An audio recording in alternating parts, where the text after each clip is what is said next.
welcome back to Cast Me to Hell with me, Seb. And with me, Robbie. And this week we delve into the May Day madness, the summer solstice, as we sing some jaunty little tunes and we praise the Wicker Man. Yeah, we are celebrating, I think this is the 50th anniversary. 50th anniversary, yeah. 50th anniversary of an all-time classic, and one that we surprisingly thought would be on our must-see horror picture poster, but it's actually not, which is really quite strange to me.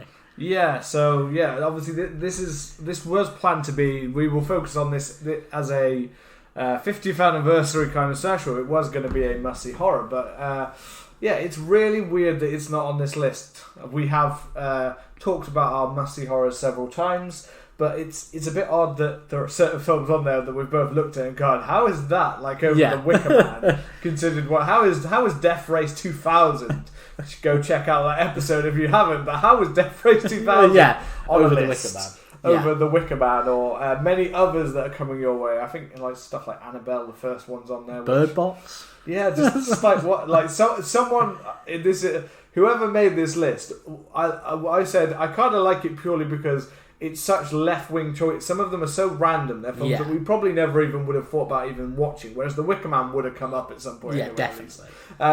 But they're so like left-wing. They're films I probably never would have thought of. So I kind of like it for that reason. But I also at the same time feel like this was made by some random person who's like, right, we need to make a poster. So someone just Googled like 100 great films, looked down some of it, got bored, and written some horror movies, and then just went, yeah, fuck it. Yeah, these ones will do. Like, they just started writing in words like death, or horror, or scary, and they were like, yeah, there you go. That works. And they've made 100 must-see horrors, many of which, to start with on that list, we've mainly gone with they are must-see, but looking at the list again now, I'm starting to think we're going to have quite a few that are like, would I say they're the 100 greatest?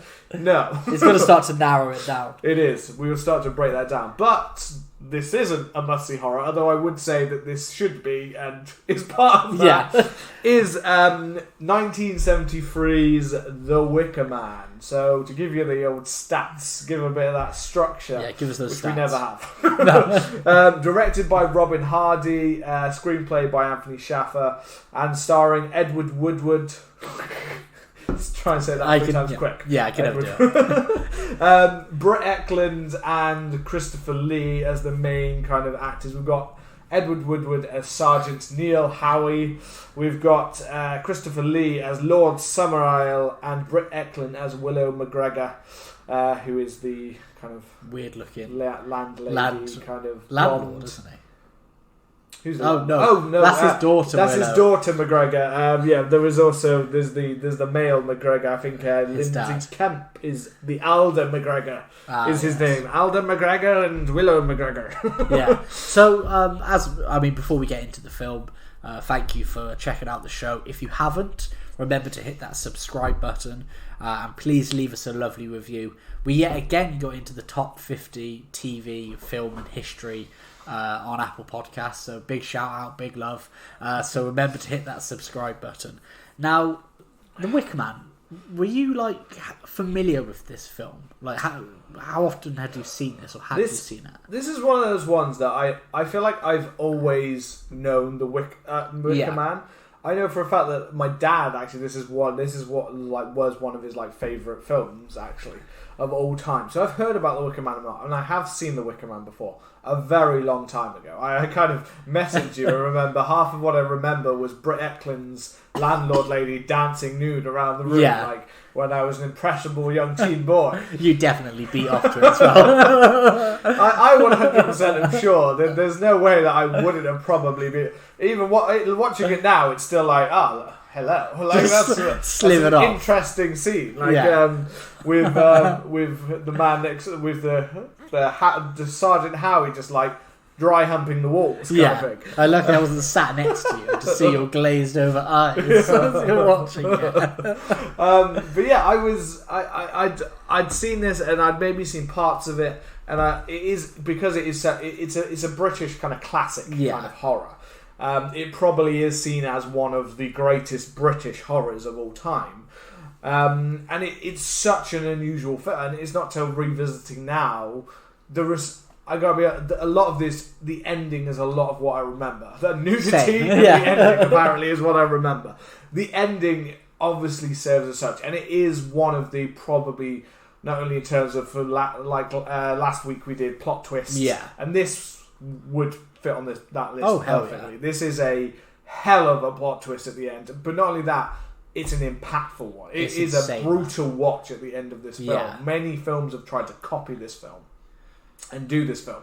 One film basically took most of it. Midsummer took most of this film. Like, the structure of this film is so close to that in that way. Different in some ways, yes, but it's definitely so inspired by this film. But it's such an impactful ending in this film.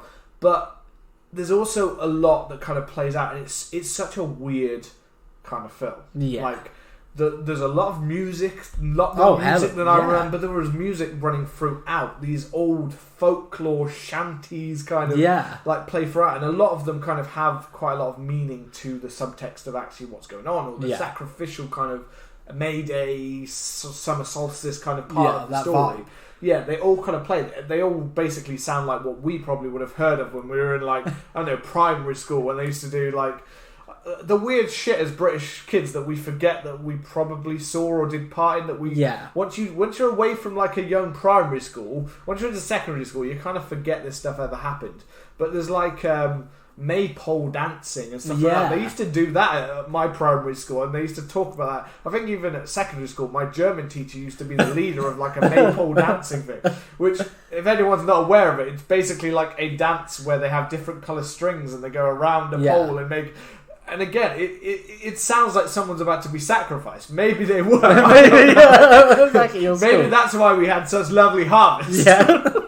well, weirdly enough, you mentioned that because Dickie, my friend, his sister is in, like, a maypole, like, dance thing, and recently she was at the Brit Awards for doing like a May style dance for Wet Leg. It's really weird. And then she just went on to win the Chelsea Flower Show or something like that. Really strange. Bizarre. These are British things that I feel that other countries would look at and go, like, what the whether it's maypole dancing or an Irish jig, or, like, just a lot of them would look at us going, like, you know, what the fuck? Yeah. Apart from maybe in, like, Texas, their dances are pretty weird too. Yeah, no, I love a line dance, man. Beautiful line dance. But kind of touching on what you said a bit. So recently, I've been watching The Last Kingdom, and this does link in with this film. Yeah. And in that, quite a lot of the themes in it are Christianity and paganism, you know, and Druidism and that kind of alternative religion and nature, living off the land, being, you know, all of that.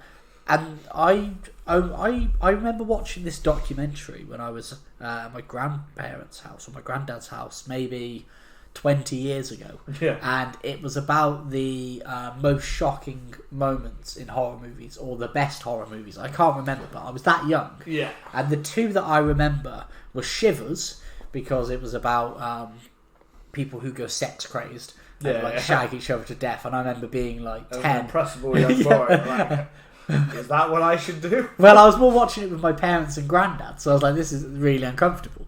Especially when you started whacking. Yeah, when I started beating up. When they started beating up. In the middle of the room. Granddad, what are you doing? I took it to one level, you just took it to the next. Yeah. I was like, I was just like a young boy finding himself in an awkward situation.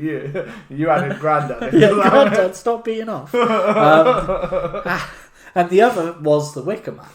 And it was the ending. And it stuck out to me as being, like, terrifying and, like, what the fuck. And then obviously we watched the Nicolas Cage remake, which was a classic. And it's a classic for all the wrong reasons. For all the wrong reasons, yeah. Revisited it. I'd probably been more recently seen that one than I had seen this one. So now, after years of being like, there's something enjoyable about it. I kind of enjoyed parts of it for what it was. Nicolas Cage being fucking insane. Oh yeah. Although I will admit, upon rewatch, I do realise how they absolutely just don't get it. Fucked it completely. Whoever directed it, wrote the script for the American one.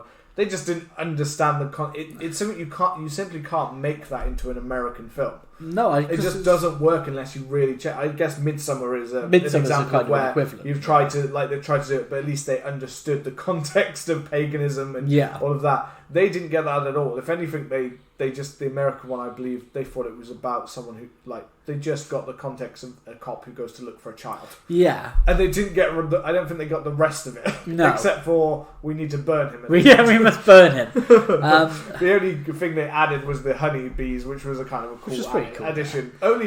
Mainly because of Nicolas Cage's reaction in the meme that followed. Yeah. Although I've got a slightly controversial opinion, but we'll get to when we get to it.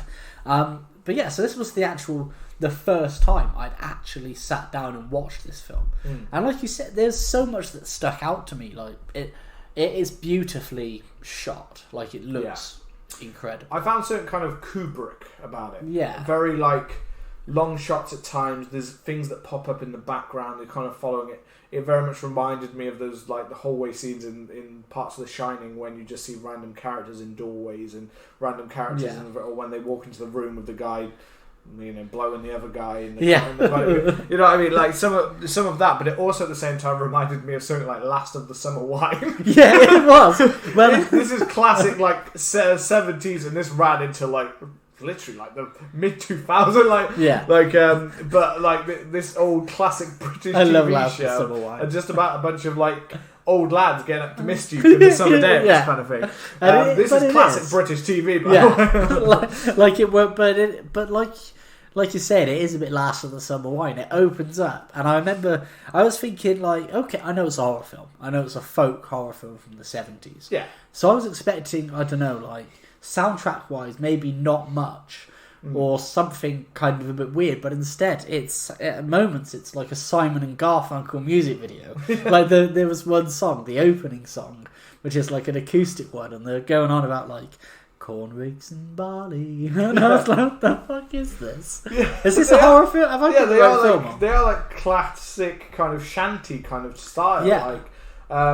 Even occasionally words of things you'd recognise maybe more in nursery rhymes or things like that are kind of played into the songs. They're these classic folklore, British folklore kind of tales that they tell through these kind of shanty kind of songs. Yeah. And they play out throughout. Majority of the film has some kind of musical shanty kind of music going on. Yeah. Even in some of the quiet scenes, they're still dancing and singing, and I guess because the musical element is a major part within these kind of festivals, like I said, like a Maypole and stuff.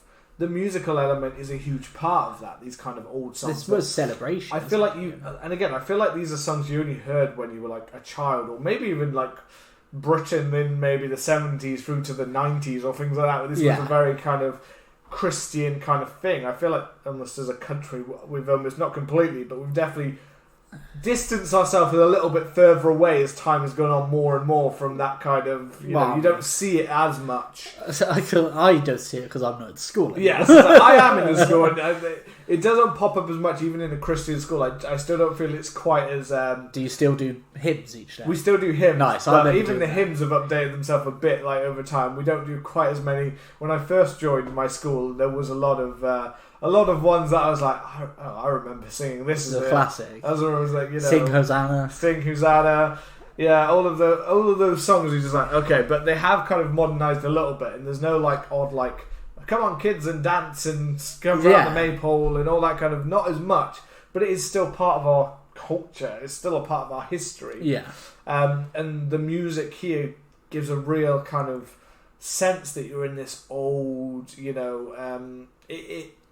it has rituals in this film where you're watching it and you're this is the kind of stuff I expect to see if I go to some backwards black country area. Yeah, it is. It is kind of like black country, isn't it? Yeah, it's the opposite to say American Werewolf in London. When you go to more of that, that's more of the they don't want you anywhere near the dark. This is more of the, you go to it and they're oddly welcoming, but maybe not in the right way.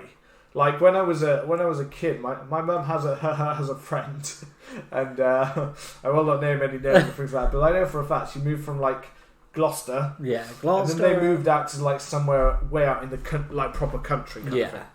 And like kids that I was friends of when I was a child, and like at the time they're like my best friends. And by the time they grew up, like I'm not gonna lie, they grew up a bit like hippie-ish, a bit odd. And I know for a fact that I'd heard about the fact that they went to like third parties or whatever it was. Yeah. Where basically people dress up in costumes and bang each other dressed like animals. Oh, like furry stuff. Yeah, that so kind of fit. Man. Because, and I gotta be honest, a lot of this I always put down to because they live in the middle of nowhere and there's literally nothing to do.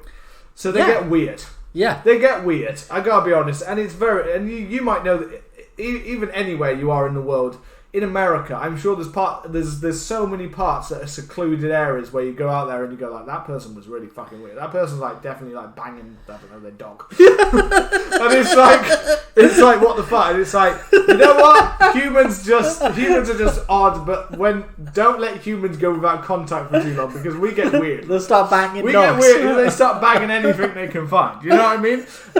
And this film gives you those kind of themes of like, this island has been left so secluded, they've got weird with it. They've let someone be in charge. They've thought Christopher Lee has come to their island.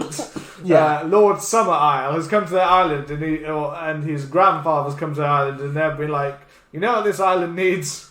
More sex and more killings. Yeah. Like, we need this harvest. And there is a part of that kind of Christianity kind of, when Christianity goes, and this is definitely something that, say, certain parts, and especially Americans in, say, certain areas, could definitely get down with, is that when the religious aspect, Christianity, when you start going into the deep stuff in the Bible, that's when it starts to get fucking crazy. Oh yeah, there's mental shit in there. But I quite like the because like paganism and everything like that is mixed in with that. Yeah. Well, that it predated Christianity, so it's kind of like these people have been secluded and have like almost like reverted back to how they were or how like society was. I think it's as a film itself. I think it's so clever and it's so like well done. It has those weird kind of intricacies where maybe I'm not overly familiar with like folk horror from the 70s, so I don't know whether that is like it's all like Simon and Garfunkel music, or if this is just this film. But I think the film itself is so well done. Like the plot hook of him going to investigate a missing kid. Edward Woodward. Edward Woodward's detective Howie going to find. I was going to say the girl's name, and then I was thinking Howie, and I was like, no, he's Sergeant Howie. Yeah. The girl that goes missing. I can't remember her name. I've blanked on it. I watched this last night. I can't remember her name. I literally just finished before, and now Rowan. That's Rowan, the young girl, Rowan Morrison, has actually sent him a letter about something strange that's happening to her. Or they received like a mysterious complaint or something like that. I think there was but I think that he had some kind of correspondence of the letter from her that literally like made him additionally want to come and find out what was happening on this island, and the basic that's the basic thing is that he travels to a remote the police officer, Sergeant Howie, travels to a remote island, Scotland. The island of Summerisle. Again, we've got Lord Summerisle, Christopher Lee's character, and he's searching for a missing girl, and he's a devout Christian. So he is very,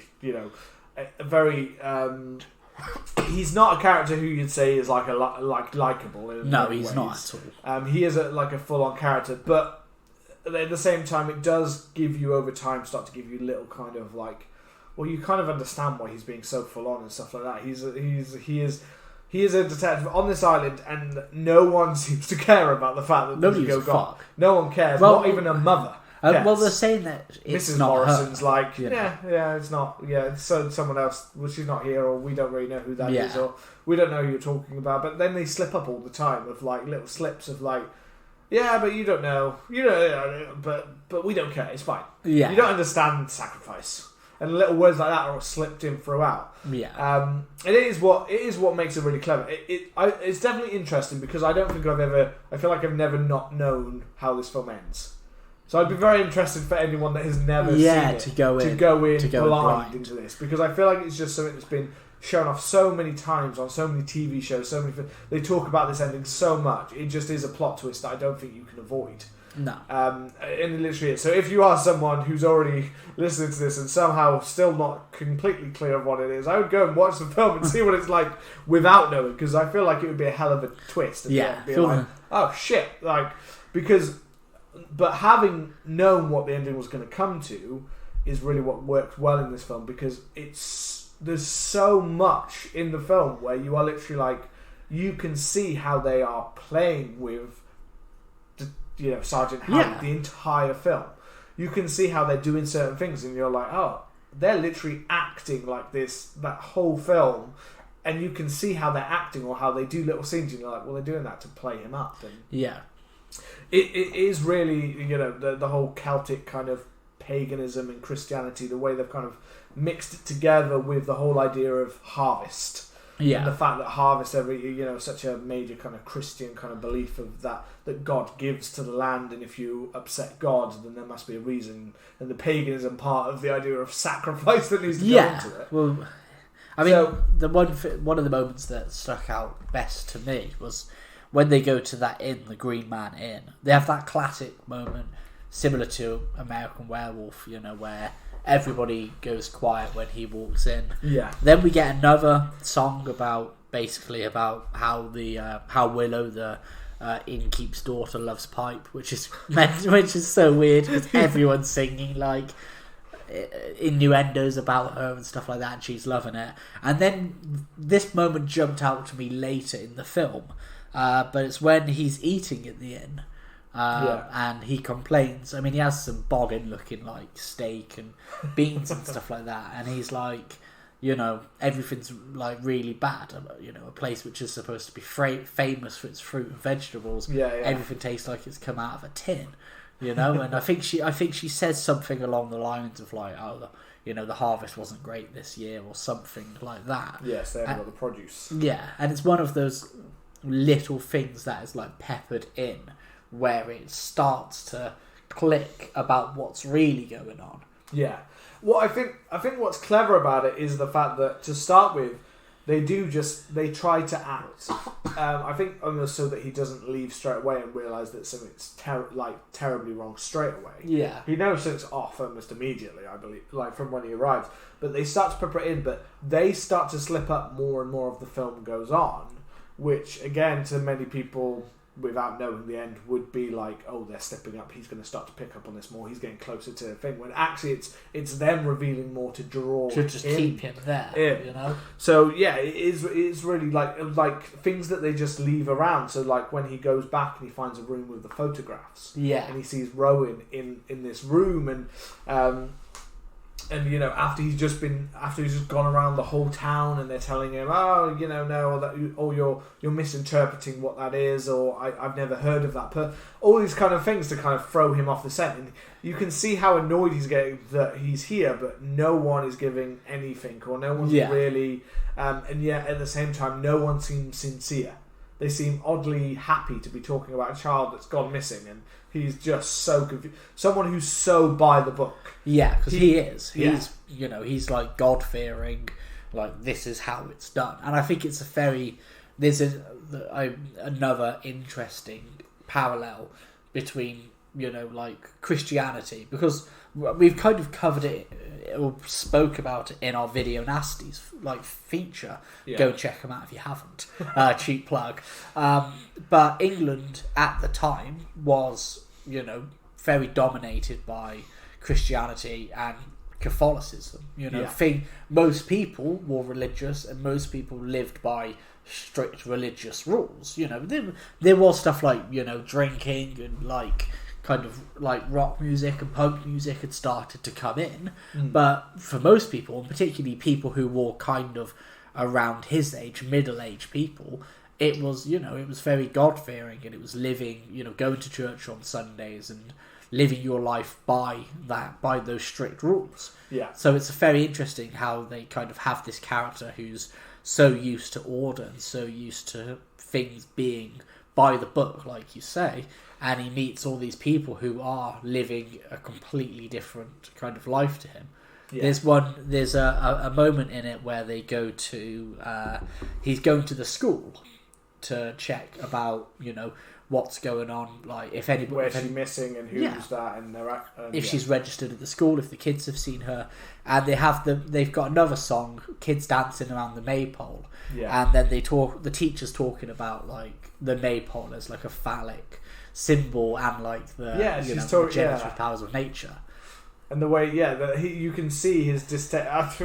In that case, I think anyone would be, because she's basically just talking about it. Like, she literally is basically saying like penis and dong, and like she's not saying dong, she doesn't say, but she says like phallic, and she teaches them about that. And because it's such a quite younger class, he looks disgusted of the idea that anyone would possibly kind of give those ideas into children's head, or that would even be shared or anything like that. He looks, right. He looks in some way rightfully, but in other ways, it's like even if it was them teaching science and stuff like that, he definitely seems like the kind of be like, you don't learn of these things until someone is inside of you. But he also mentions at that same bit where he's like, he goes there and he's like, there's people naked, because earlier in the film we see Christopher Lee, his first appearance. He brings like a young strapping lad as a sacrifice or as an offering to Aphrodite, which is the landlord's daughter Willow, just to go around and give some pipe. And they say tomorrow on the day of death and like rebirth. We see like people like shagging in the fields. Yeah, as he's walking around, like there is so much that I think would throw any freaking police officer off. Yeah, of course. Like, it's not even the God-fearing police officer. As he's walking around, there's a woman who is literally like naked, drunk, crying on a grave. There's a guy, I'm pretty sure, who's pissing on a grave behind. There's people literally just it's not even a field. It's literally basically a pathway. Yeah. And at the side of it, on the greenery, is just like 10, 12 people banging. just going at it. And we already know the landlord's getting like some banging going on. People are kissing and making out and stuff like that, like having sexual moments inside of the the Green Man. And the police officer is like, Sergeant Howie's like, I've never encountered such degeneracy as coming here. People having sex in the streets, people being publicly drunk, all of that kind of stuff. So it's a really interesting. And this film has such a kind of the release, the natural body, like the nature kind of part of it. Obviously plays into that. The giving of the body and the. And then kind of being back with nature and stuff like that, a lot of that. And you have that throughout those scenes. You have scenes when he walks into houses and he's seen someone naked, instead of them like shying away, they're like, here's my tits. Here's my tits, yeah. And and stuff like that, we have a lot of those kind of like that nudity. We have children who seem to be aware of like nudity and sexuality, and including the landlord's daughter, who kind of starts to kind of, you're never quite sure whether it's a real scene or whether it's a dream scene of him, and you get that whole the one I was on about, burned into my brain, of her like dancing as the people in the Green Man Inn are playing a song and talking about how a song that again is related to sexuality and like the different kind of acts of it and things like that, and you have them playing along as she's doing this crazy ass dance and basically humping the walls and like showing her ass in the air and whatever she's doing, basically twerking before it was a thing. She's twerking. And then, but he's on the other side and he's in this fever dream. He's sweating, and he's there, and it's like he's fighting it and things like that. And he's not a married man, but he's to be wed. He ain't fucked. No, as we find out. We find out later in the film. But he's so it's almost like this temptation. But it's hard in that scene to tell whether it is implied to be real that he happens, or if it's meant to be a dream, that kind of sinister kind of, because there's something kind of trippy about it, and there's a lot of trippy kind of scenes. But you also wonder, because later on they talk about things that are kind of medically induced, or things that different lights or smokes or things like that they can use to kind of make people knock them out, or to make them into like a fever dream, or to make them release themselves. So you do wonder whether something's been done to him, whether Yeah. he's been spiked, and they're trying to get him to do something. But they're definitely using the daughter, Will landlord's daughter, is definitely being used as like a sexual symbol to kind of and it's it's relating to his kind of pent up sexuality, the fact that he's never done virgin, he's saving for marriage, I believe is what that's what he says. So we have all of these kind of moments of like everything is testing his sensibilities as a Christian, and it's very interesting because, like you said before, about that link to like Britain and the way it was changing, and like I said now about how I don't feel that we're nearly where we were back then. If you look at what we were like as a country and things like that, I'm not saying we're necessarily better, but I'm just saying like we have changed quite a lot. But that was definitely the period, including linking with our video nasties, like you said. And he, as a character, was almost like, as a police officer, you imagine at that point in time the differences he's seeing in the country, the changes in people. That was a huge point of rebellion and a huge point of change within the country. And you've got this character who's literally having to face a lot of that stuff. The sexuality is right in front of him. The freeness, even the people being in the pub being so free and expressing themselves. Yeah.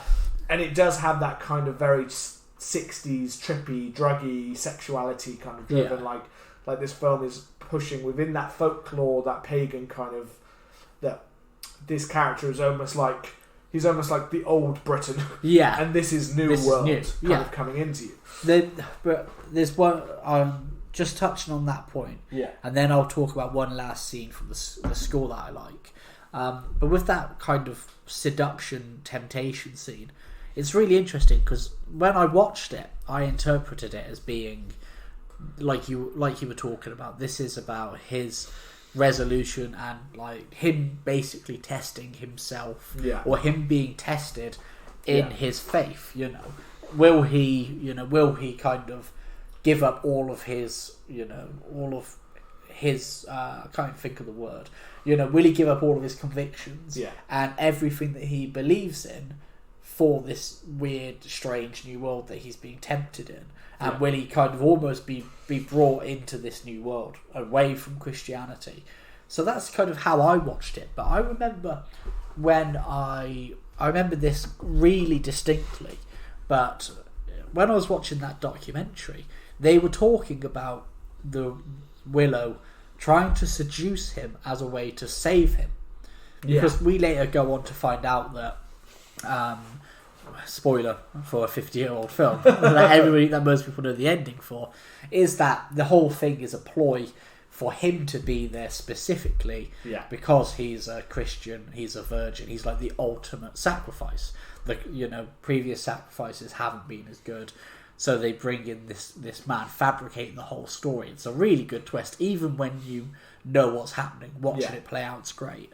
So I was thinking, well, if he'd have gone, you know what, fuck it, gone next door, dropped trowel, just pounded, shot his goo, and got stuck in, would they have been like, you know what, mate, don't worry, you're with us now. We're not going to sacrifice you. You're not a virgin. You've gone bollocks to God and got stuck in. Would they have even sacrificed him? And I kind of thought, it's very by the end of the film, Willow is happily to sacrifice him. Yeah. So I don't know if I actually buy the idea that she's trying to save him. To be fair, throughout the whole film, I had the same thought in my head though, because she is of all the characters. There's one other character who says it a couple of times, but mainly is Willow is the one who keeps saying about you should leave before May Day. Yeah. You should leave. You should come before this. I wasn't sure if it is she's going along with it, but I feel like it's almost like as a character, I'm not so sure that she's not going against it. It's kind of in my head that I feel like she both believes in it, but I also feel like at the same time she's almost guiding like, I'm giving you a chance here.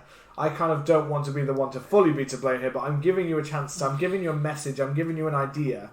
But there's still a part of her that is so seduced by Lord Somewhere Else kind of idea and vision. Vibe. it's almost like there's an unconscious part of her that keeps telling it without really realising what she's doing, kind of thing. I feel like there's something there, because she says so often, most of the time when she talks to him, she says about, you leave, like, when you, like, going out of here. And the other character that says that is Mrs. Morrison in the sweet shop. Yeah. Who is Rowan's mum. Yeah, Rowan's mum. She tells him to leave. You should go off of it. When he keeps talking, but the day when she tells him to go is the same day that he then goes to check the boat. Yeah. Whereas Willow is telling him before that point, pretty much just from straight away, she's telling him little hints of like leaving here. She knows what her role is. Her role is to test him. Her role is to think. But on the flip side of that, I was also considering whether, is she doing that because she knows he's such a man of conviction? She's teasing to leave. That's because what I he's buy. It's almost gonna motivate him to stay. That's what I buy, because I think there's points where, like, when he finds out that Rowan the picture of Rowan with the failed produce, and he's like, okay, it was a sacrifice. I think it's around then she's like, tomorrow's May Day. You should probably, or you want to leave before then. Yeah. I think that it's her role is to test him, to test his faith, to do that, to say, well, you should leave, because he's thinking, well, it's got to be May Day. Something's going to happen. Yeah. I'll find her. I'll be able to stop it. I can see it from both sides, but I do think it is more of that, because I think, to be fair, and that is what most of them are. Most of them are there. The reason they slip up, or the reason they say certain things to him, seem to be for him to drive as a sergeant or as a police officer. His idea is, when someone's telling me to do something, I should be questioning why. Yeah. And that is his role. And she plays such a key role at the end that I do believe that is the main reason she's there. She is there to draw, because she's even the one that's there to almost be the one that he like looks at the most, is because at times she seems like she's trying to maybe connect with him or even sexually kind of attract him. I think her leaving little things, her seeming like she's slipping up all the time, makes him think he's got clues. Because like I said, like when he goes to the room with the photographer, he's talked to her beforehand. Yeah. She does ask her, well, like when you're staying till, or you're going to be going by this date, and then later on, like you said about you should probably think about leaving. You don't want to be here for for May Day, and all of that is laid so thick by her, including the acting of when they're trying to knock him out with with her father, which is just so. But you can tell so much that they're acting to, like, as a reflection. You're seeing acting, whereas because you see it more from his point of view, you think that he's just managed to catch them out. When actually, it's so well done. You know what I mean? It's the reverse, but it's McGregor, because they're where he's staying. They are the main people that he talks to, hear from. Yeah. And the even her father, older McGregor. Yeah. He's almost more the antagonistic one, the one that pushes him, because every time he's making comments about him not doing it or not finding it. Yeah. Like, he's the one that kind of drives it. I think they are, out of everyone in the story, they are the driving. They are the driving force. They push his buttons so much. That's why every time he comes in, he's a dick to them, because he's like, he's like, you're fucking not listening to me. I'm doing this, and you're not listening to me, you little pricks. And speaking about the antagonists, is we haven't really spoken about Christopher Lee. He's kind of spread across the film. He's not like consistent. He's used quite sparingly. I forget how his glorious locks of hair. I'm so used to like Count Dooku, Christopher Lee, old man, Saruman, that I forget that he was, quite a bushy hair. Because you forget about Dracula. Yeah. And obviously that was like proper gelled back, like he had a lot of hair to make it, but he had like a long flowing or crazy ass high hair. He's a handsome man as well. Handsome man. He did this film for free. Which is interesting. Because he wanted to get away from the Dracula role. Oh, really? So he wanted more things. So he's actually, I believe he's a producer on this film as well. He said to do it for free because he was so passionate. So he got the screenplay for, I believe it was adapted, not fully adapted, it's partially adapted from the idea of a book, The Ritual by David Pinner. who wrote the book. The Ritual was written by that guy to be a film. Yeah. And then the person who was going to make that film originally said, we're not interested, so he turned it into a novel. Okay. And then Christopher Lee and Anthony Schaffer, who did the screenplay for this one, they bought it, and then when they actually looked at the book itself, they went, the idea of someone who's a detective kind of story, but they then built a lot more of the paganism stuff into it, a lot more of that kind of stuff. Yeah. So they kind of built it out more as like the story than the actual short kind of novel kind of did.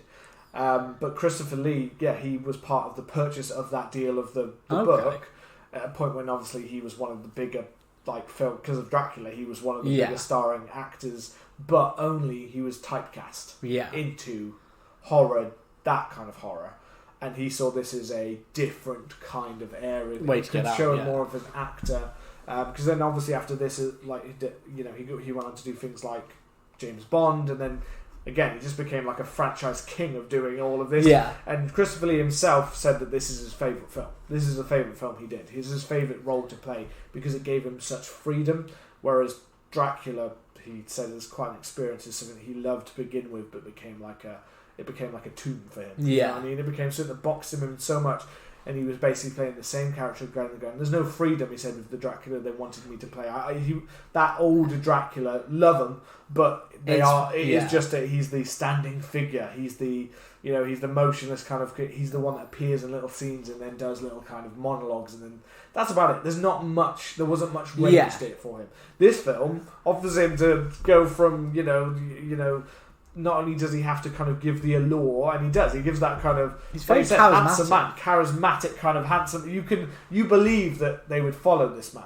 Yeah. You believe that they'd be drawn in. In fact, to be fair, all the other men on the island look like trolls compared they to do. He stands out. He's both tall and handsome. Above them, handsome. He's a tall drink of water. And whereas the rest of them, like if you look at Older McGregor, he's a little troll man. He is a troll man. So all of them look compared to him. So not only do you believe it, but he also gets to do a lot of the weird and, the cross-dressing that we get later on is that, he gets all of this kind of cool... He gets to have fun with the role, doesn't he? He does, and it looks like he's enjoying himself. And him and Edward Woodward, the scenes that they share together, particularly when he goes to the mansion or the castle or whatever it is, it's really, they have some really good musings between them around Christianity, paganism, really good religion. Like every time they come, there's a clash. But he knows who. Like it's almost like Sergeant Howie knows that there's something to do with him because he is a good officer. You can tell that he is good at what he does because he's so stuck to it. But that's also the problem is his mind is so on the law, so on the doing that Christian correct thing, that you don't realise that he's blinded to everything else around him. Can't see the wood. He just sees that, and that's why he kind of hones in on him, and that's why they have such a kind of antagonist, kind of who you think's hero, but you don't really treat as a hero because he's kind of hard to treat like a hero. He's hard to like, isn't he? He is, but I think that's because he's such an old school kind of... He's very rigid. He almost is, but then again, he probably is someone who would have been in the 60s, or who you'd probably see in like a British thing as being like, that is our hero. He is a good Christian man. He's a good Christian man. He feeds his family, and he beats the dirty pagans. He does. Yeah. But Christopher Lee has a presence that he's always had. Yeah. He's always had this, not just the voice, obviously, but he just always has, no matter what role he's done, whether it's been Count Dooku, the man trained Qui-Gon Jinn. Whether it's been Saruman? Saruman? Yeah, Saruman. I was mixing up the name then. He's been able to have a presence that, is just there. He really does have that. And he's, it's very interesting, but he comes off very, not like a usual kind of cult leader, He comes off almost like he is part of the village. And I like the idea that they went there and then there was such bad such bad harvests and the island was in such a bad state and Christianity was there because we know that there's like an old church which is derelict that pisses off Sergeant Howie and all of these old things from Christianity, and then they've gone back to paganism. They've gone back to living off the land and the old gods, and it's I kind of he's got a leg up. Because Yeah. I guess it is Summer Island. He is Lord. So it's kind of his. It is like his island. Pretty much, yeah. And obviously that's from his, because they talk about his father or his grandfather who had this had been his, and he had been in charge before. But there's also the idea that he is bringing in like a new, like you said, back to that kind of after everything's gone fine before, he's bringing in kind of new ideas, but old ideas at the same time. He's bringing it back to that kind of more of that paganism is quite often seen as more of like a close to nature, close to earth kind of thing. So he's bringing it back to that, which again I think links with that whole like change of like the 60s and 70s to me.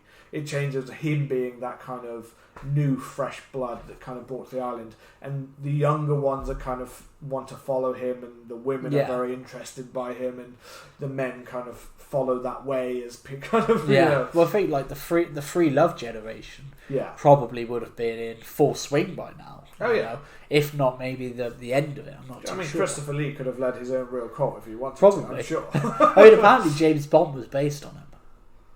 Yeah. Because apparently Ian Fleming is his cousin, and Christopher Lee served in the Second World War, I think it was. Yeah. And I mean, he's a suave motherfucker. He's handsome, and apparently he came back and he had some stories for Ian Fleming, and Ian Fleming was like, "I'm going to write this. I'm going to base this character on you." Yeah.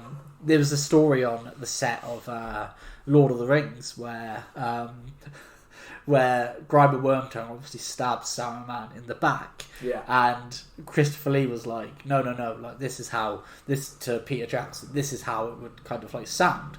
And Peter Jackson was like, well, how do you know that? He was like, well, I stabbed a man in the back.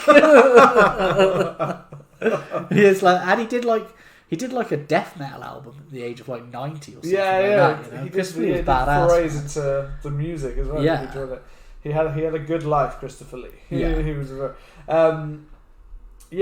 One thing I was going to touch on before is the fact that I believe I've watched the same version of the film as you, because there are 3 different versions of this film. Okay, there's a theoretical, there's a final cut, and there's a director's cut. I believe because because we have a linked email for our Cast Me to Hell account, and you have your Amazon account. I believe you downloaded a certain a Studio Canal subscription or whatever. Yes, I had to watch.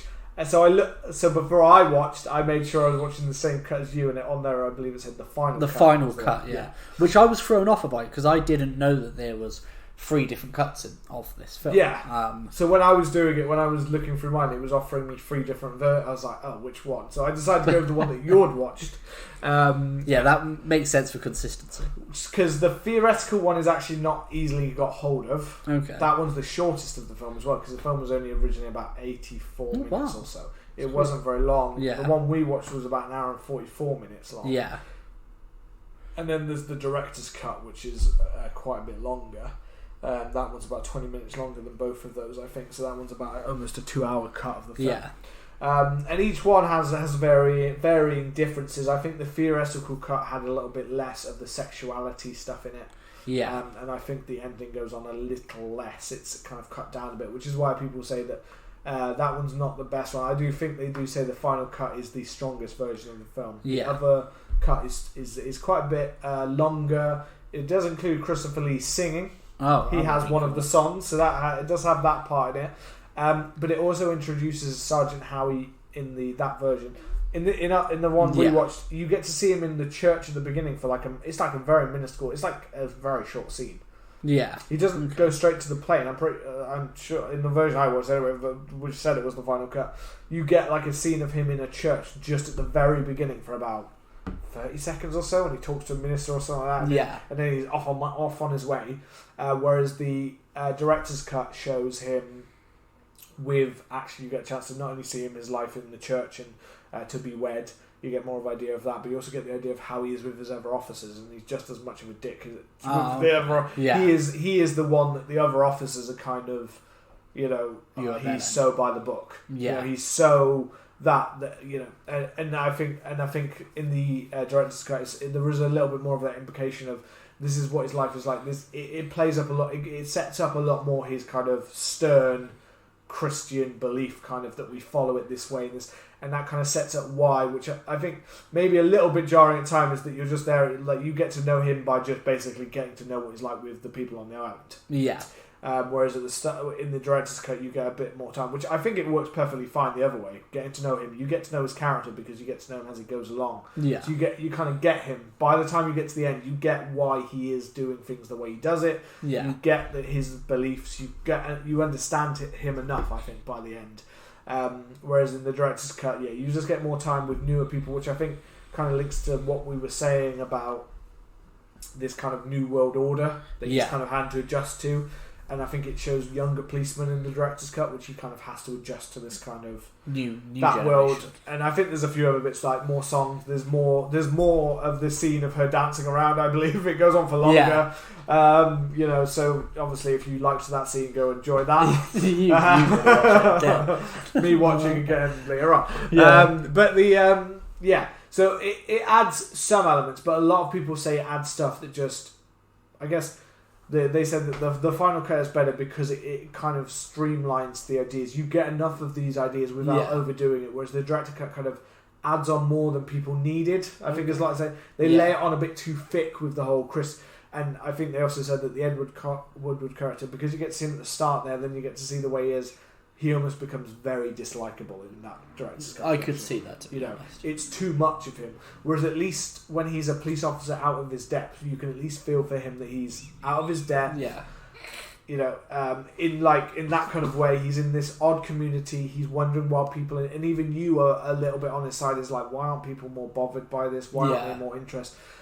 So at least you can link with him that way. Whereas I think if you saw scenes before where you're like, oh, well, he's just generally a bit of a over-the-top dick, isn't he? Yeah. I think you would feel a lot less for him, and that could affect the way you feel by the end. So I can imagine that, again, that's why the original theoretical, even shorter version might have had such an impact, because you're with him, you get to know him enough, but there's a little bit cut less. Yeah. But then you get that shocking ending. So, no, it's just interesting. There are 3 different versions, and apparently there's still even another lost version of the original cut, which was cut down to make it into the 84, 87 minute version. It was theoretical. So there's even another cut version of the film. Well, the final cut that we watched was paced pretty well, I thought. Yeah. I think it sets itself up very nicely. It's not exactly one of those films that's terrifying, but it's intriguing. It has a lot of plot moments kind of sprinkled throughout of it. Enough to, I imagine, if you hadn't watched this, that's the weird thing is, being our age, this film came out in 1973.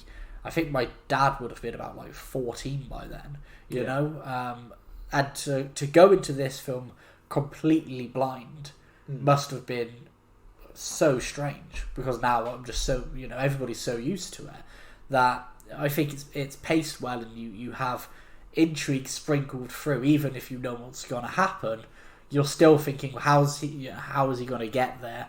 What's keeping him there? How is this, what are the signs of it? Because the Mayday and the third act of the film happens about an hour into it.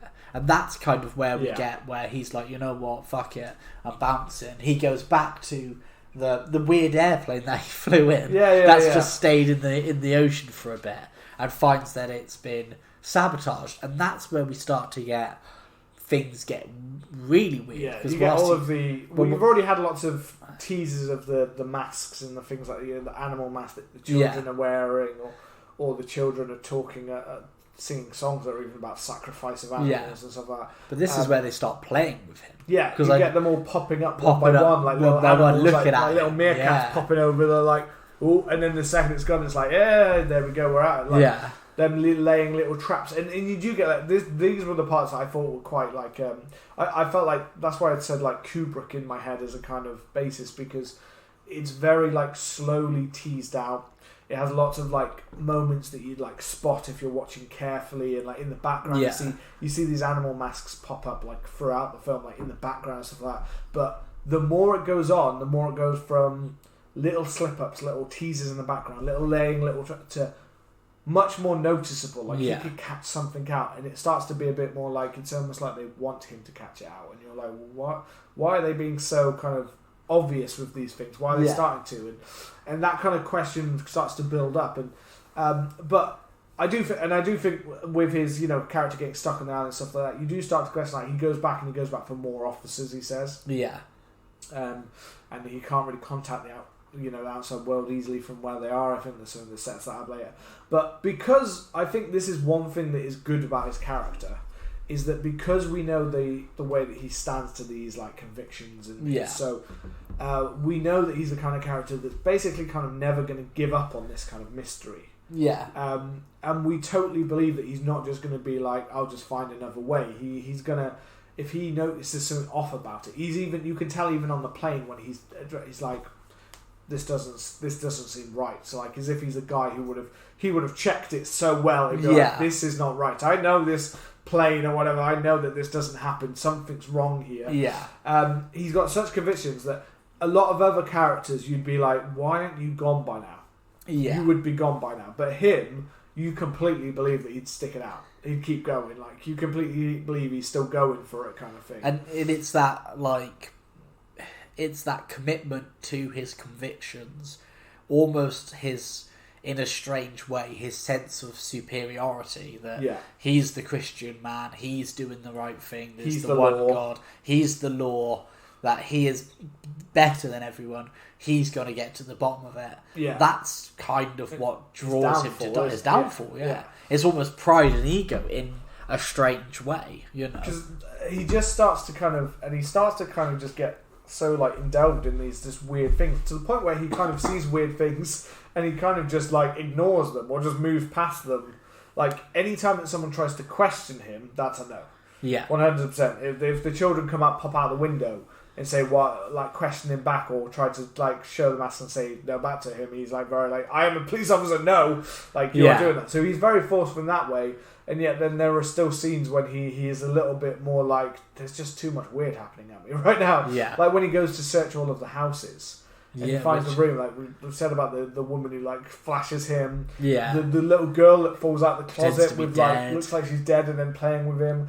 There is even one which I found a bit odd, is that when he goes, the first one he goes into, he goes back, he opens a curtain, there's like a cellar that goes down to a basement, but a really weird one, like a dungeon style one. He doesn't go down that one though. He just kind of looks and goes, "Okay." Like, I was like, "Well, is that not where Rowan could be?" It was one scene. It was the one scene that stood out to me. I was just like, "Why didn't you go down?" That's wrong. That looks exactly where they'd keep someone if they were missing. Like that's it. He's like, "No, I have a sex dungeon at home too." He was the man who first went to like Joseph Fritzl's place. I was like, everything seems to be like, in order. that looks like a good Christian room down there.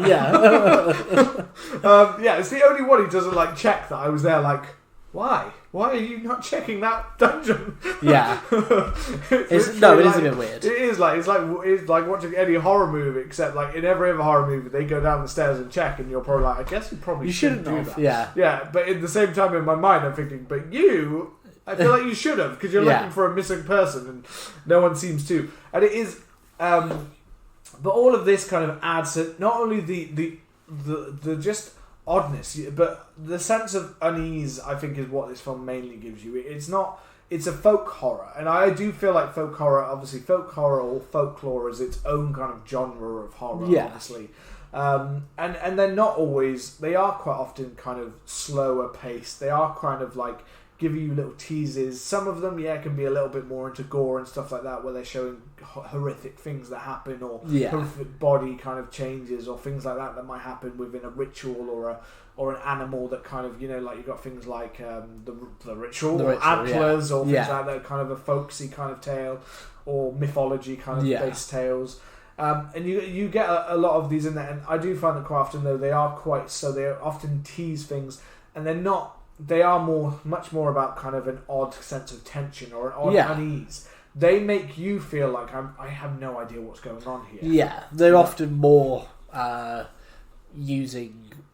they're often more about the actual themes of the film than it is so much about creating scares and frights. It's almost like it's making you question like almost the reality, the oddness, and obviously because this film is now 50 years old, there is an oddness like looking back for anyone of a certain age is going to look back at this and going like, maybe I don't really understand this as almost a believable world to me. It doesn't seem like anyone like your dad or like my dad who watched it when they were, this would have been teenager film that they would have seen. This could have been one of the first horrors they ever got to see, or or the one they snuck into, whatever dastardly deeds they got up to when they were dastardly deeds of the 70s. But this would be that. But to them, this would have been a bit more closer to a Briton or a police officer or something that they probably could have been like, yeah, I see this. To us, this seems like someone completely. If it wasn't for our like childhood, maybe in the 90s where we had little parts of this still around a little bit, but like today, this doesn't really match. No, it's quite it's almost fantasy. Yeah, it does seem like a fantasy world. To them, it might have seemed more like, I've been to the country a couple of times. I've been out to the black country. They're all banging each other, banging their sheep. Whatever they do about there. It is literally like a it's a bit Deliverance, isn't it? It is a bit. It's all that like. But yeah, so it makes sense there. But to us, this creates this weird uneasiness now more than ever, I think, because it does feel like a kind of fantasy weird world where you're like this kind of guy who himself doesn't feel that normal to us anymore is also in this world that feels so like cagey and unclear, but it's weird the fact that in this film I'd almost say that I was about to say sympathise, but that's not the right word, but you almost feel a little bit like you're like, I could probably get along with that village and that island. As I could kind of delve into that part of the community. I'm happy to go banging on the lawn and to be drinking in the pub and like that kind of stuff. But it's the shift that he brings to the island that is kind of more of his kind of disdain for all of this is the angle that weirdly I'd say now more than ever we're the one that are kind of looking at him going, I don't really get your purpose. I don't really get your ideals. It's more I understand their ideals, their freedom, their do whatever, their kind of freedom. I understand more than I understand your point of view. And I think 50 years on from the film, it's weird that I think our generation gets more of the free spirit side of it than we probably do the Christian, fear God kind of low, following that, following the letter of the law by the thing. Not saying that's a bad thing to follow the law, but all of that kind of the strictness. We're a bit more of a shortcut generation. I've also just clocked that the Black Country is pretty much the exact opposite of like what we've been talking about. The black, because I was like, I went to the Black Country Living Museum a couple of months ago, and I was like, the Black Country was like really urban. They called it the Black Country because of like the factories and stuff like that. They did have factories and stuff. This isn't like that at all. But it's from the city kind of area. The Black Country still seen as they were seen as the. If anything, it's more like going to the forest. It's the industrial, but but the Black Country, was like kind of industrial place, but it was also a place where people found that they were more of the oddities, kind of. They were like they were strange, different people, kind just of thing. Just because they're from. I think possibly even before, maybe because they're from Birmingham. Which is its own cursed land. It's weird. There's so much kind of that you could delve in, and this is. I know when I was doing film study, this is the kind of film. To be honest, like this was one I look back at and go, I should have done way more on folklore and stuff for my like degree and stuff like that. Because this film, I feel like I could delve into the history behind it, and we could go on and on and on about that kind of pagan history, Christian history, the effect on Britain, the change of that. There is so much you could delve into this film, more than I think, and this is why I can see it as such a classic British film, but also is why people see this as more of a slightly higher brow one, because there is so much history delving in this film. There's so much culture, so much folklore, so much mythology in this film that you could delve into that is much more on the surface. You could watch this as a standard guy comes to an island and he's a bit off and he's a bit, and that's where they went with the remake. That's why it went wrong. They only saw it on a surface level. You know what I mean? They did not understand the context at all. No. They didn't get that. I don't think no one in that film understood it. They just saw it as a weird kind of... A man comes to an island out of place. Yeah. And not only that, they even Americanized it to the point where Nicolas Cage's character was like a sympathetic character who'd lost his family. And he had this kind of grieving, which made him just like any other film like that they've done a million times, where the guy is in the bad place and comes to the island.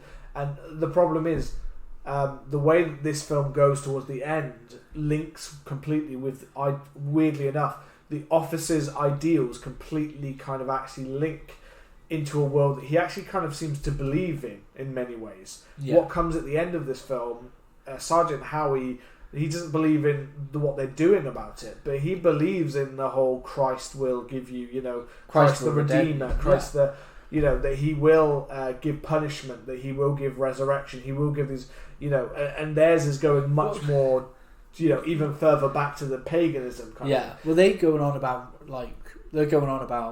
reincarnation. You die, you take on another form. It's about there's a couple of things that. But he believes he'll be resurrected as another person. Or resurrected in heaven. Heaven. No, it's another person. That's a different religion. But he believes in some form that he will come back and that this will be like that. But they see it as more reincarnation but not reincarnation as in like, you're going to come back as this. You're reincarnated to be the source of power to our harvest. Yeah, that's it. And there's a lot of stuff. Like, obviously, May Day is like the start of summer, and hares. There's quite a lot of like hares in it, and hares are all about like the end of winter, the start of spring, new beginnings. And there's all of that stuff. Like you were saying about how the film works on so many levels. You have the context of Britain and changing. You have the what we've been having, pretty much since the Last Kingdom times. When we were invaded, and we have Christianity and paganism. Yeah.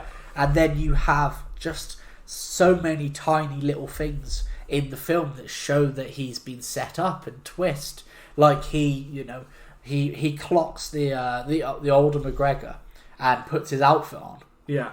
Which is the Fool, and then it finds out Punch and Judy, and he's king for the day, and there's all of this kind of stuff that's so well done. The king who's a fool, who is the fool because of the where Punch and Judy, but the Punch character is not meant to be seen as he's meant to be someone of power, but not respected. Yeah, he is meant to be someone who is higher than above her, or in part, and the reason he basically is a character that beats down his woman. Punch and Judy is basically a funny thing that kids watch about domestic violence. But also about the power that the man withholds, and that shift and that change is coming about, and that we no longer have that, and that is all there, and we even get the scene in the library when he finds the book and he talks about it, and he sees that kind of the Punch and Judy kind of character, and you have the librarian kind of giving him odd looks as he's like reading these parts, because it goes from him reading it in his it's an odd part in the scene, because he reads it in his head, and we hear his voice in his head. Then he starts, and then he reflects on her, but at no point do they actually talk before it. But then he just starts saying it to her anyway. Yeah, it's a very odd scene, because he's just like, "I'm going to now say this to you because you need to tell me what you know." But and she's just silent the whole time, just staring at him as he talks about sacrifice of children, and that leads him onto it. But it almost, they've given him the little seeds to make him go and check that. Yeah, even into the library when the book is so easy to come by. That he, the book almost seems, and the book doesn't even look like the book looks like a fairly new text. It almost looks like it's been specifically made for him, because it's so new. When it's talked about as if he's reading it like an older text, but it's not. The pages look crisp and white. It all looks brand new, like they've made this up just to link to their version, because there's a lot of stuff about the pagan stuff, but then it also has more modernised ideas like Punch and Judy. Yeah. And that is the Punch kind of characters, the king and stuff, that's more from, what you take from more your medieval kind of practices. But the pagan stuff is much further back than that.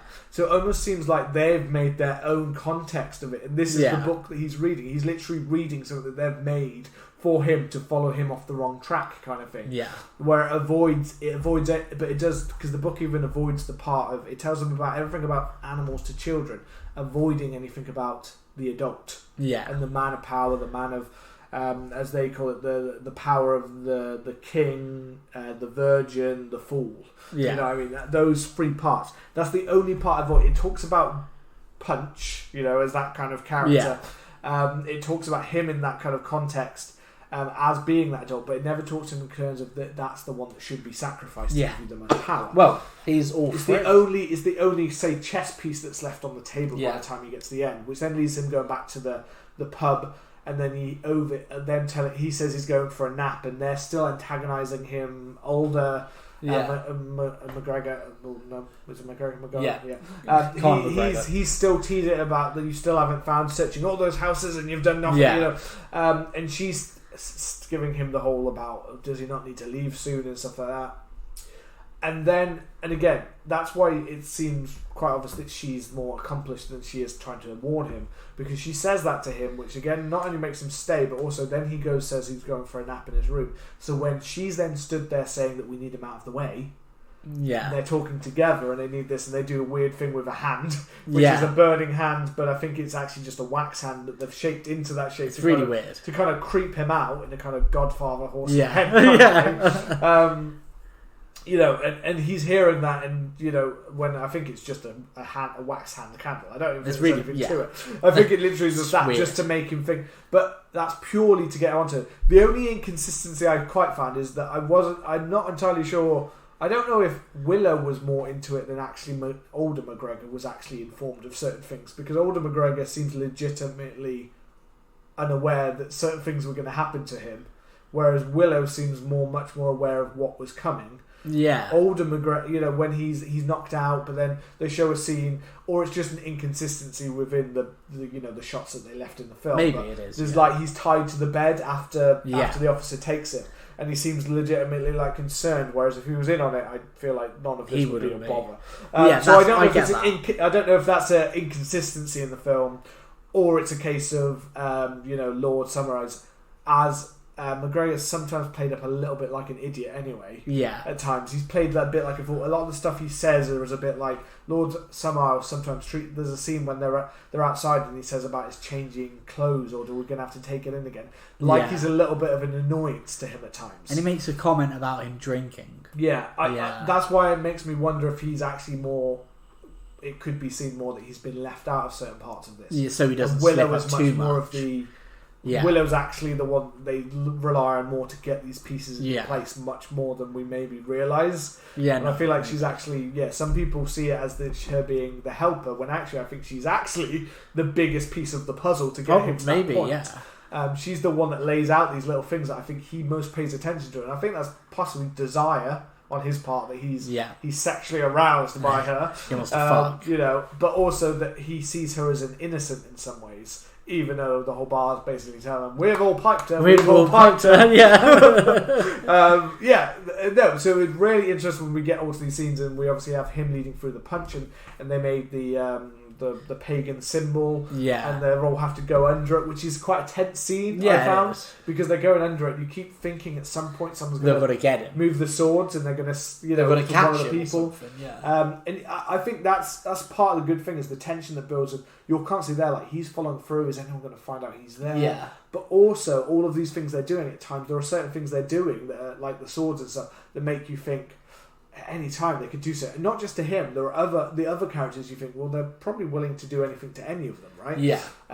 So you constantly feel like every time someone steps through that, and it's really the tension is really building. But it's so interesting because the tension is more the idea that he might get caught out, or he might find them. Yeah. And at no point, even when I knew the twist, my head still wasn't quite going to, like, that's what's coming next. And sometimes because I do feel it so well takes you off of the scent. Yeah, it does. To the point when obviously he sees Rowan on top of the hill and he races up to her and they think it's McGregor still, but they know who it is. Yeah, we know in context now that obviously that they knew who it was the whole time. Of course, they knew what was going on. They knew exactly what they were doing. You know, have Christopher Lee cross-dressing. Yeah, you know, fully dressed up and looks like he's loving life. He's living the dream. You know, he's playing along and he's dancing down that street, and you know, it's an odd one because I didn't spot him at first. No. So then I was like looking at it like, so I was like, where's Lord? Oh yeah, yeah. I was like, I forgot how he dresses in that way in this film, which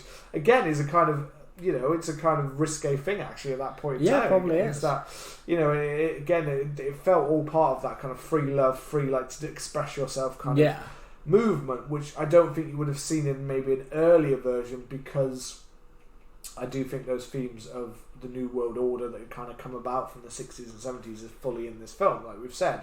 But yeah, when he sees Rowan on top of that hill and he goes to get her and she seems scared and things like that, and you're just like, wow. I think because you know what's coming though, you're also at the same time about like, but because we've seen it so long, it's the question in your head of, is she legitimately, like they've legitimately scared the child to get him into this situation? Yeah. Or is it that this child's just acting really well, which is what the case is? Yeah, it's follows such a good cave and you you know, and she's playing so well, but the second they get her out onto the top, it's like, here's the reveal. Yeah. Christopher Lee has totally changed everything. Got his makeup off. Yeah, it's a bit weird. Like that was a little bit like, I'm not sure you would have done that in the time it took him to go through that cave and get to the top of the... And no inconsistency though. And there's my one thing this is my two things with the film, is, like you said, that weird potential editing inconsistency where we see him, you know, older McGregor tied up, but then you think, okay, maybe he wasn't in on it because he's a bit of an idiot, and then they say that, you know, he had to come on his own free will, and I'm kind of like, if you tricked somebody into doing something, are they coming on their own free will? Like, really? Well, isn't that why it's meant to... I think they take the free will, I guess, because it's the... That's why I'm sure it was about the fact that he'd received a letter of, you know, what... Yeah. So it's him who decided to come and check it out. Of course. And I do wonder if that's something that you would have... Maybe in the other version, when it leads up to it a little bit more before he just gets to the island, if they would have given a bit more of, like, the officers were like, well, you don't have to go to this. Yeah. But he chose to out of his... That would have been good. I think that's one thing that might be missing. I feel like is there. I think in the actual... Is that he chooses to take it upon himself to do the right duty when all the other officers are like, well, we don't need to go and do that. Yeah, that would have been good. I love that they say basically kind of what you were saying. He represents the three things. You know, he's the king because he's there representing, you know, the Queen, and as part of a member of state. He's the virgin because he ain't fucked, and he's the fool because you know, he's basically being played into this whole thing. Everything that's led him up to that spot has been so well put together. So I love that. And then it's great when we get like a big, like, burly lad who's like gonna manhandle him, and all of the villagers coming over the hill. That's great. And then as they kind of reveal the Wicker Man, you know, which looks amazing on this hill. So good. That's such a good, like, there's the reason it's iconic. It's iconic. So well. And he has this horrid reaction to it.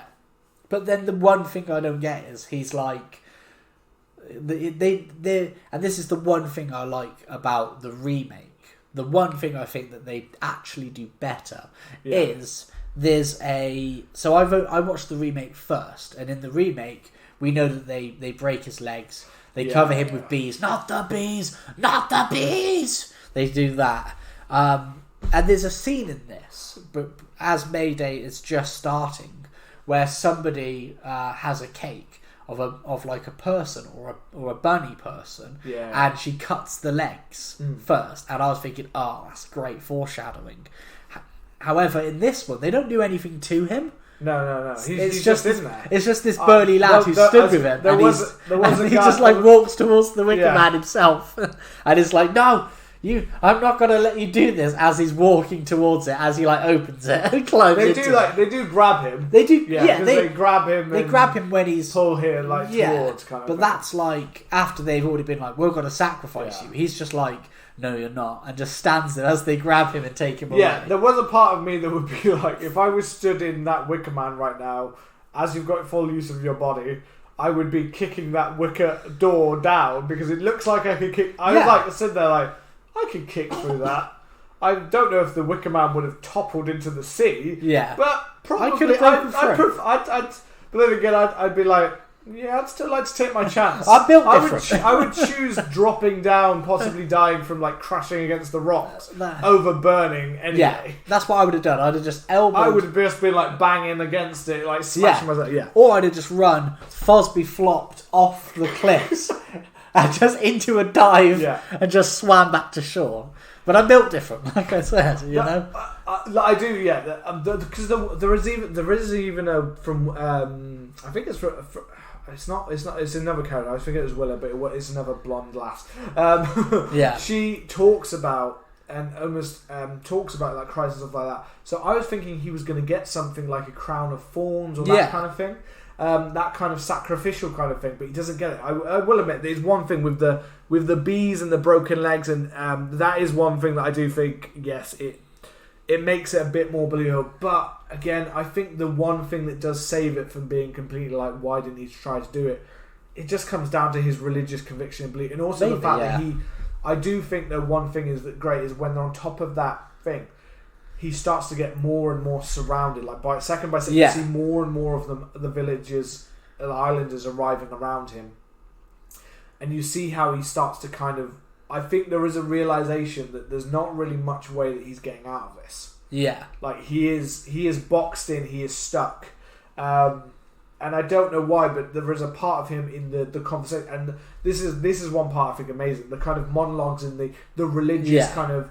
The religious speech that comes back and forth between him, where he's making legitimate points, even to the point where some of the islanders start to look like they're questioning. I don't think they ever do. I don't know if they question, but they're listening to him, and like it's actually no, it's not the other islander. It's this Christopher Lee's character who looks worried that they will question him when he says that he will be next. That if this doesn't work, it will be you, and Christopher Lee's character looks legitimately scared on his face, considering that. Yeah, the look that I saw upon him, I thought felt like him legitimately being like, almost like out of all of the characters, the one that understands or most intelligent is Lord Salar, and he's there going, if any of them pick up on this, I'm fucked. Like, maybe, yeah. Like I literally is like he is making some legitimately good points because there's like a stammer that he does, and there's like a.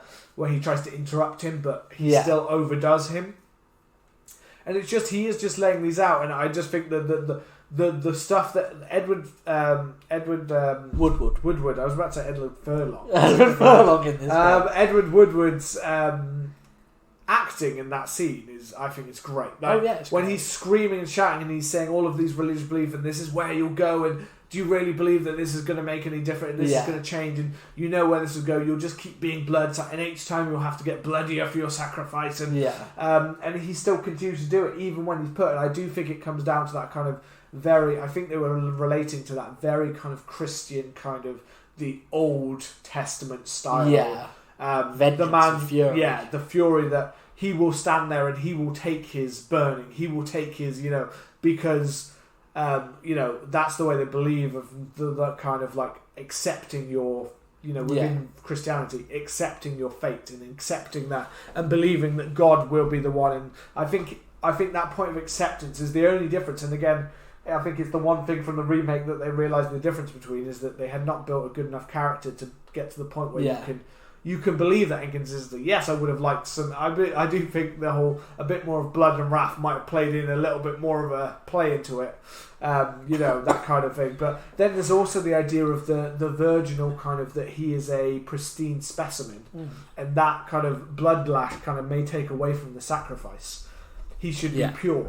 Yeah, and I think that the blood wrath would have taken away from that purity. So there's both ways that play into it, but I just think that he kind of becomes accepting of a situation. Yes, we would have been smashing that door, like, Yeah. smashing it in, like. But then I guess all that would have happened is I just got dragged back in. Yeah, to chuck back in. Yeah, just keep running. And now I've just got an imagination of a scene of him like kicking the door down, running, the big burly man dragging him back, and then doing it again, like, until he's running out on fire, kind of back and forth, like. So there is something about the harshness, the kind of mix of Wicker Man and misery that comes with the Nicolas Cage. I do think that's quite an effective scene in the remake, and it's probably the only good scene in the remake. I can understand though from the Christianity pagan angle of how they've made it believable because of this character. A lot of things, I think a lot of disbelief is played purely because I think they've made such a kind of, we completely understand this character. Yeah. Me making noise. Yeah. But it's kind of, it's also like that he is going to be a martyr, isn't he? You know, that despite the fact that he's going to die, he is going to be redeemed in the kingdom of heaven. Yeah, and that's the way Christopher Lee almost tries to say it to him. You'll be the martyr, you'll be with the saints, and you'll be with the, it's like, to a Christian man, it's like, okay, if that's alright then, I'll burn. So obviously, because the first thing is he's on top of the cliffside. Yeah. So there's that, also the idea that he can't run away because he's going to get pushed up. And then when he's down on the more, they're down. Yeah. They're lower to the ground when they come that, but he's obviously, they're still high up because you can still see the Wicker Man would still fall behind onto the cliff sides. Yeah. But slightly lower down. But I think to get to the ending kind of thing. And we talked, I think in the last episode we talked a bit about this, about the 70s and 80s having an ending where it just kind of ends on the horror. Yeah, just ends. And this one kind of, and there was a little part of me that and it was only a little thing, just to, because of what they're talking about the harvest and the fact that this will make it better. The harvest of they give the ale, they give the ale into the sea, and then they've done the dances, they've done the sacrifice, they've done the pagan symbol, and the islanders have gone through it in order to show their commitment to it. And then they've got the sacrifice, and they've doubled down on the sacrifice, because the Wicker Man is also full of a whole range of different animals that are inside of the Wicker Man, which adds a horror, an additional horrific part to it. Yeah. As you see it start to burn, but with as you're starting to hear the burning and as it's coming along. I've lost track of a little part of my idea that I was talking about before that I was going to link to. It'll come back around to me. I'll go with the burning for now. So just vibe with it. As it starts to burn, we start with him obviously, and he starts to kind of say this repentance, and he's still talking to the islanders, trying to make them, as they're all just phased in their dancing and their music, and their, again where the music plays such a vital role. They're completely drawn into it, and I'm going to pause there because I've remembered my point. My point was about the ending that comes so suddenly, which it does, and this one feels quite natural because it's a beautiful shot with a sunset that's quite nice. Oh, it's beautiful. And it does then have that the sunshine symbol that comes, which is a very kind of pagan kind of classic, the sundial kind of thing. The only one thing I do kind of wish we'd had, and it literally all it would have been one shot, is I kind of wish we'd had a determining factor of the crops, the harvest. I would have liked one shot of either beautiful harvest or no, a field or a thing. I would have liked that. Just I feel like it just would have proven given that proof of either what his character was saying, and that and the kind of dark tones that come with those islanders are never going to escape. If you see withered fields or withered fruit at the end, just one little shot of the withered fruit would have given. I feel like just giving you that little extra context of he was right, and the islanders are now going to live in this repeating cycle. They've achieved nothing.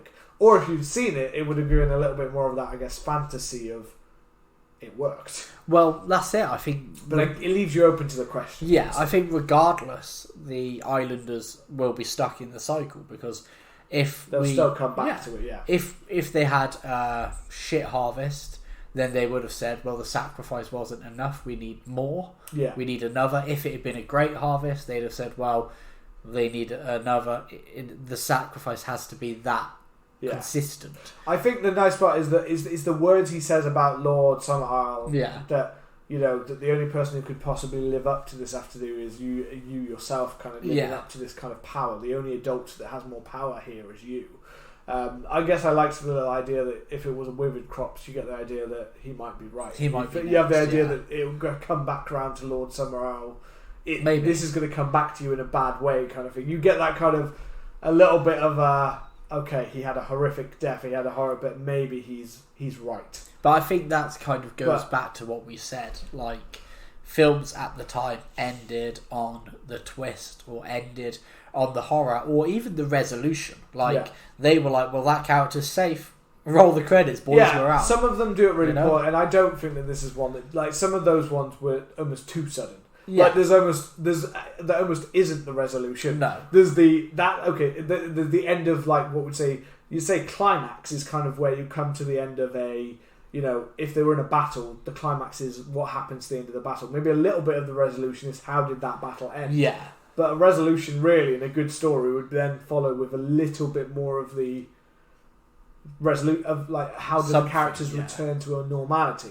This one, though, I think there's enough there that you understand what's happening. I think that's it. But it also leaves you with the lingering question, like I just said. Those are what's in my head, is the lingering question left is, does it work, does it not work? Which I think works perfectly fine because it's left to us to decide. Do we believe it would have worked? Do we believe it would have been terrible? It's the same reason I don't believe, like, I believe until the director went off and did that other one. Yeah. He originally had he had the idea for one, the one that I said is a perfect name about you. Oh yeah, the worm. The lonely landering worm or something like that. The loathsome lantern worm. That suits me much better. Schaffer wrote a script treatment in 1989, so a good 16 years after, of a sequel to this. But at the time, the director Robin Hardy kind of had no interest and also kind of said, you don't need a sequel to this. Well, that's it. Which I purely believe, and I know he has gone on then to make what is believed to be. There is The Wicker Tree, which I've never heard of. No. And it's almost one where it's like, it's interesting, a spiritual sequel to it about the idea of it, which could totally work within the themes and stuff played. But at the same time, I also feel at the end of this film, I'm like, I don't need any more. Like, no, that's perfect the way it is because of such an interesting themes that they give you that leave you kind of lingering with questions in your head. I know the Nicolas Cage one does have that very modern resolution of Nicolas Cage gets burnt alive, and then two women are in a nightclub somewhere, and they bump into another two guys, and we know those women are from the island, so we know that sacrifice is going on. Probably hasn't worked, or they think they just need to keep doing. Well, that's it. But this one leaves you with the question of, even if they've done the sacrifice, are they going to be so scared that they're just going to have to keep doing it? Well, that's it. That's part of it. And again, all those questions is why this makes it a strong, such a hell of a film. So the only thing really we haven't talked about, just to say, is that burning scene.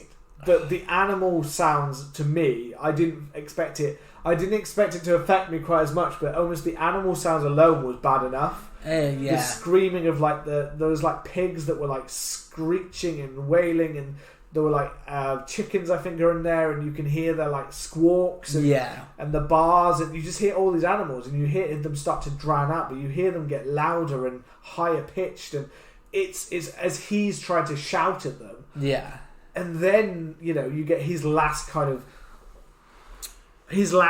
moment where he's trying to go out and this kind of I'm at peace with not at peace with it, but he's trying to, but you can tell how scared he is getting, and this is why Edward Woodward's performance is so fantastic in this scene, because it goes from someone who's at first he's almost in denial. Yeah. Then, he can feel the flames upon his feet, you see the terror really rise in him, and that's when he gives that last speech as he's starting to burn, and then you just get screaming, and you just get, and it's such an unease, and then mixed with the complete content look of the islanders. Yeah. And this is natural. This is normal. Well, they're singing, children swaying. and men and women all together, just swaying and happy, and like this is a beautiful scene. You know, like we have Burning Man in America, and it's like just like it's that. It's like Burning Man if they decided every year to just drag someone up in the crowd. And you're like, this is how we do it. This is what we do. We burn one man. You know.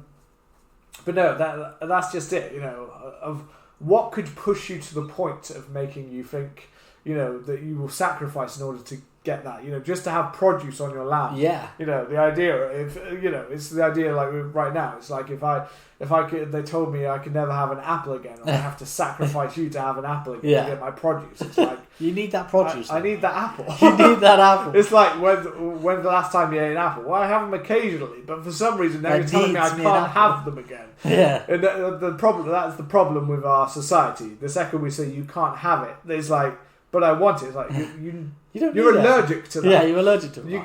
I'll kill a man for it. Kill a man to have that. It's like you take away my favourite bit. You take away my favourite, like, yeah, they're not going to sell Rice Krispies anymore. It's like, I'll kill a man to get Rice Krispies. I will kill a man. I will find Snap, Crackle and Pop, and I will snap their neck. Yeah. I will crack their lungs, and I will pop their head off. Unless you give me that goddamn Rice Krispies. And it's like, do you like Rice Krispies? Fuck no, I don't like Rice Krispies. They're disgusting and flavourless. Don't you take my Rice Krispies away. In fact, I had a similar thing actually with what is it? A lot of streaming sites have started culling shows. Like Disney Plus just got rid of like 60 plus shows, and because there's no other outlet for them, it is basically like they've deleted these films.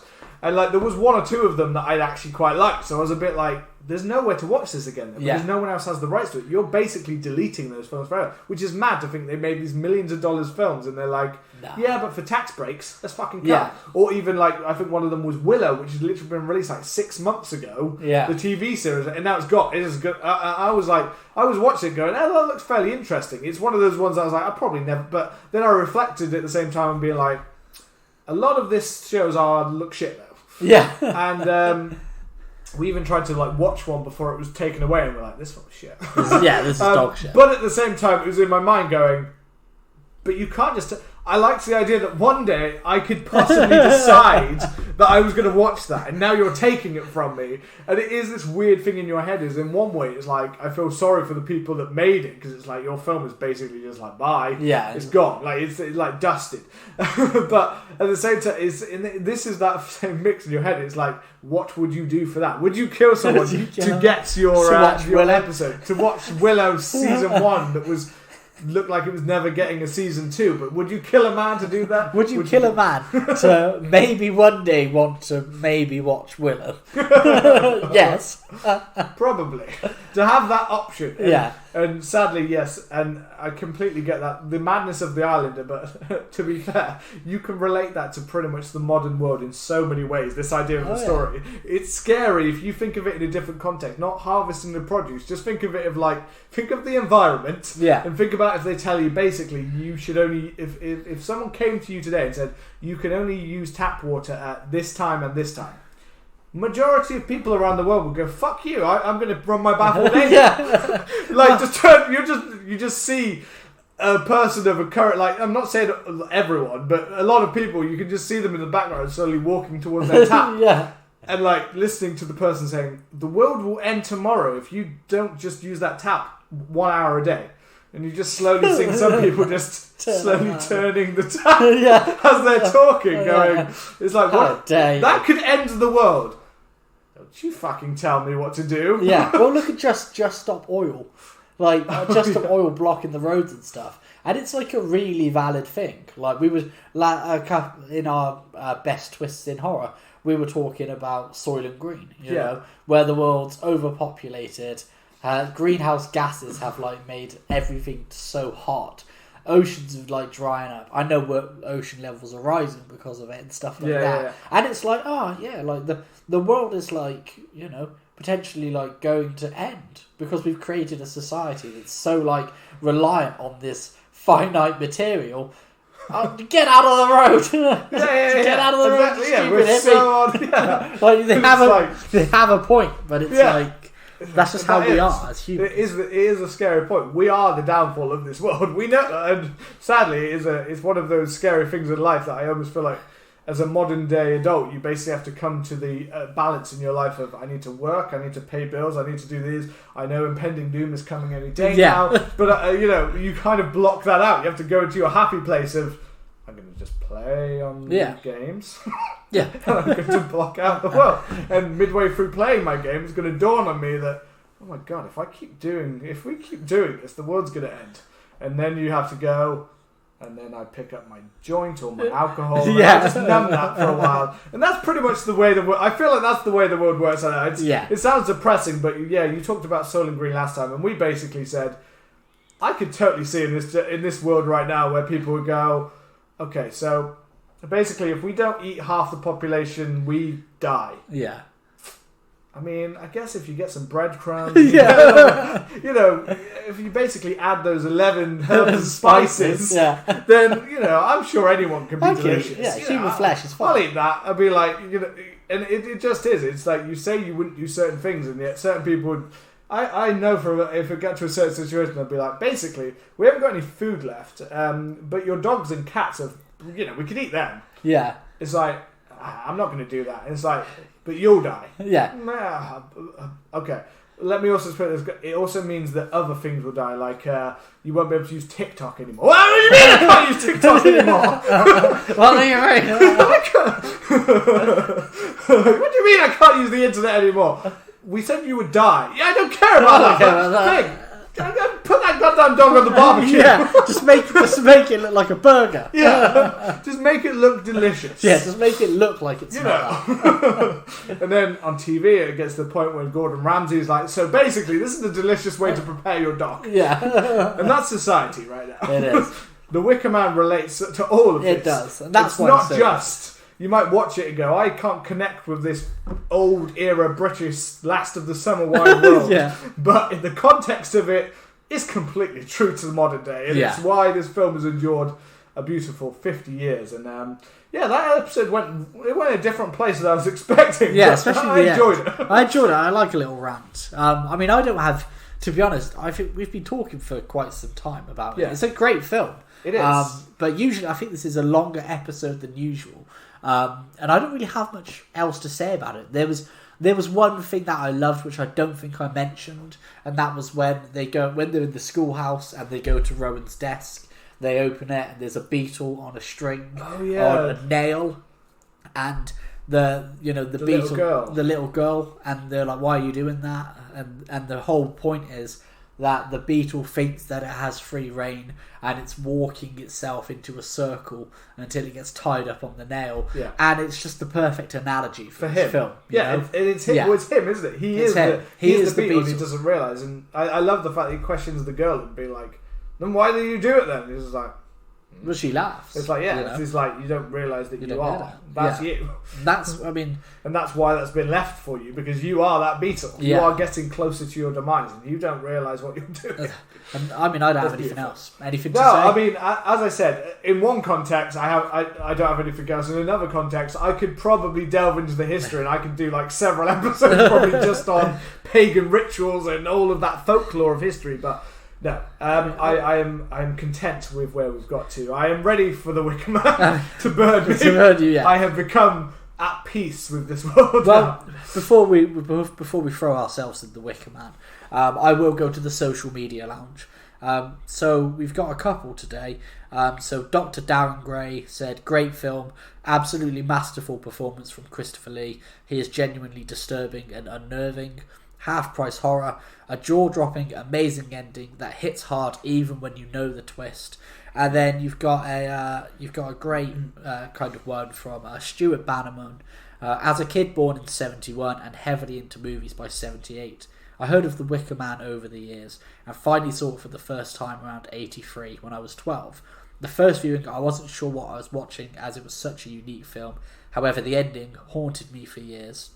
Over the years, I've seen Wicker Man a few times. It very much deserves its place in the list of classic British films, and I definitely have no plans to watch the remake. And that's it, I guess. That's it. Time for us to give ourselves to the harvest. If you've enjoyed the show, then please make sure to hit that subscribe button and leave us a lovely review. You can come and find us and let us know what you thought about The Wicker Man at CMTH Podcast on TikTok, Instagram and Twitter. And we will see you next week. Goodbye.